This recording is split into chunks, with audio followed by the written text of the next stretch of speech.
سے اعلیٰ ہمارا نبی، سارے اچھوں میں اچھا سمجھیے جسے، ہے اس اچھے سے اچھا ہمارا نبی، سارے اونچوں میں اونچا سمجھیے جسے، ہے اس اونچے سے اونچا ہمارا نبی، جس نے ٹکڑے کیے ہیں کمر کے وہ ہے نور وحدت کا ٹکڑا ہمارا نبی۔ کون دیتا ہے؟ دینے کو منہ چاہیے، دینے والا ہے سچا۔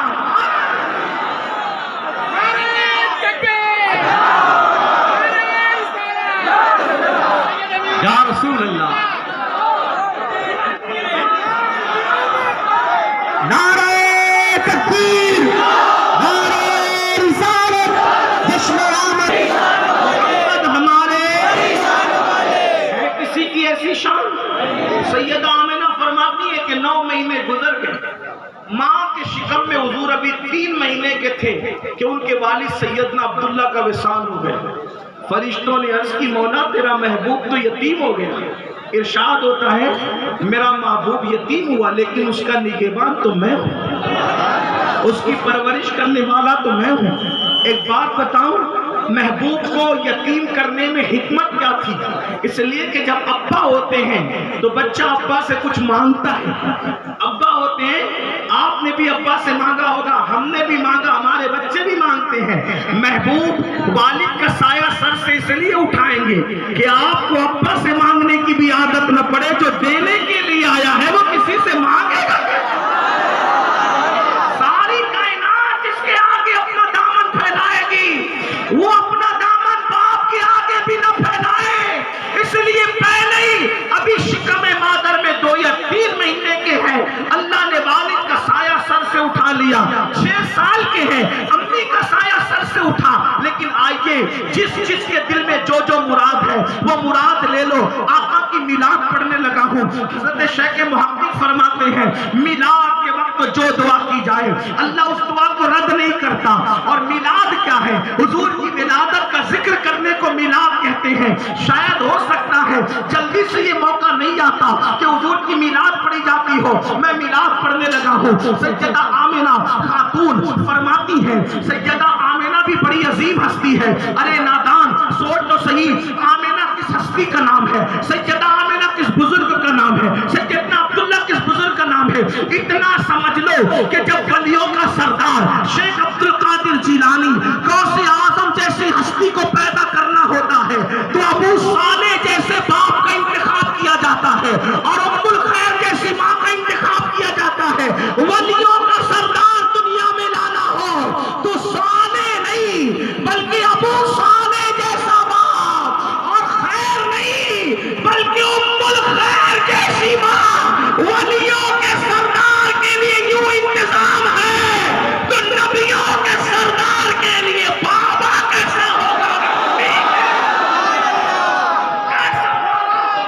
نعرہ تکبیر، نعرہ رسالت، نعرہ رسالت، جشن عید میلاد النبی، جشن عید میلاد النبی، جشن آمد مصطفیٰ، فیضان سرکار غوث اعظم، خواجہ کا ہندوستان۔ محمد ہمارے، محمد ہمارے، اتنا کہہ دو کہ باپ ہونے کے اعتبار سے کوئی حضرت عبداللہ کا ثانی نہیں ہے اور ماں ہونے کے اعتبار سے کوئی سیدہ آمنہ کا ثانی۔ ایک بات اور کہوں، اگر آپ سننا چاہتے ہیں تو بات کہی جا سکتی ہے۔ کچھ لوگ کہتے ہیں کہ تم سنی لوگ فلاں کو فلاں کو فلاں کو فلاں کو کافر کیوں کہتے ہو؟ ہم کہتے ہیں ان کے کرتوت ایسے ہیں، ہمیں کوئی شوق ہے کسی کو کافر کہنے کا؟ کسی کو شوق ہے؟ ہمیں کوئی شوق نہیں، ہمیں تو ان کا نام لینے کو بھی دل نہیں چاہتا، لیکن ان کے کرتوت ایسے ہیں، ہم اس لیے ان کو کہتے ہیں جن، اور سب کو نہیں کہتے، سب کو نہیں کہتے، جو بگڑا ہوا ہے اسی کو کہتے ہیں، جس کا عقیدہ خراب ہے اسی کو کہتے ہیں۔ جس طبقے کو اہل سنت کے علماء کافر کہتے ہیں اس طبقے نے اپنی کتابوں میں رسول اللہ کی امی کو کافر لکھا۔ توجہ ہے آپ کی، حضور کی پیاری امی جان کو گالی دی، کافر سے بڑی گالی کیا ہے؟ نبی کی امی جان کو کافر کہا، نبی کی ابو جان کو کافر کہا۔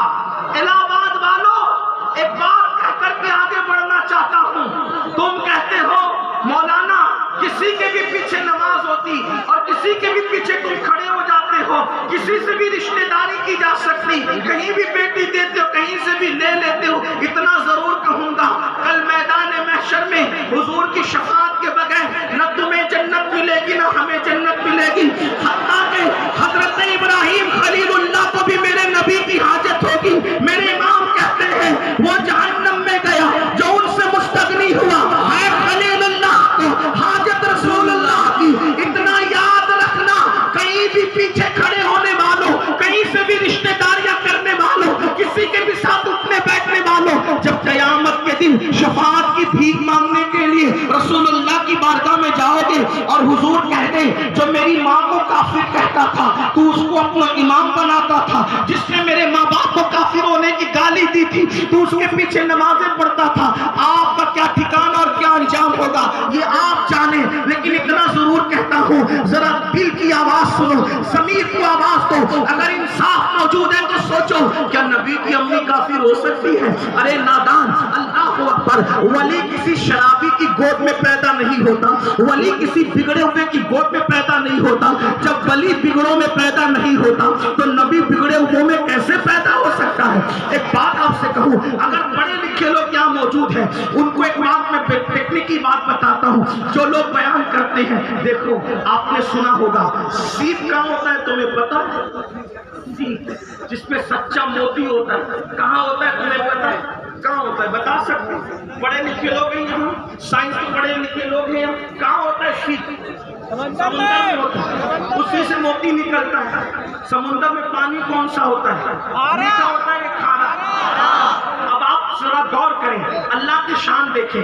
اللہ جس سیپ کے اندر موتی پیدا کرنا چاہتا ہے وہ سمندر میں رکھتا ہے، سمندر کی تہ میں رکھتا ہے، لیکن سمندر میں منوں ٹنوں کروڑوں ٹن پانی رہتا ہے، ٹھیک؟ لیکن اللہ سیپ کا منہ بند کر کے رکھتا ہے۔